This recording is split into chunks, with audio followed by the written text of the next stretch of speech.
Thank you for being there with us, brothers and sisters. We enjoyed watching the show with you, all young beamers and all our friends. So, అంటే మేము enjoy చేయడం వేరే, మీరు చెప్తే we will feel more happy. How did you really feel about the film అనేది? Mics ఇచ్చారు అక్కడ. Hi నాయనన్న, ఈ విషయం డైరెక్టర్ చెప్తే బాగుంటుంది, బట్ మీకు సినిమా ఎలా అనిపించింది? అదే అంటున్నా కదా, అంటే నాకు ఈ మూవీ ఫస్ట్ ఆఫ్ ఆల్ నచ్చిందా సినిమా? నచ్చింది. నిన్న 11 చూసాను, అది థ్రిల్లర్ పిచ్చెక్కిపోయింది. మళ్ళీ ఇది కూడా సేమ్ థ్రిల్లర్ ఏమో అదే అని టెన్షన్ ఫీల్ వస్తుంది. ఆఫ్టర్ లాంగ్ గ్యాప్ తర్వాత మంచి సస్పెన్స్ ఒక అంటే ఇలా ఎక్కుతుంది డైరెక్ట్ మైండ్కు, అరే నెక్స్ట్ ఏంటని.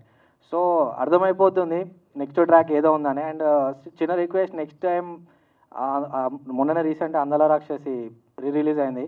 సో మళ్ళీ ఒకసారి ఆ టైప్ ఆఫ్ క్యారెక్టర్ని మళ్ళీ ఒక పెద్ద ప్లాట్ఫామ్లో చూడాలనుకుంటాను లవ్ స్టోరీతోని. సో సూన్ అది రావాలనుకుంటాను. Thank you.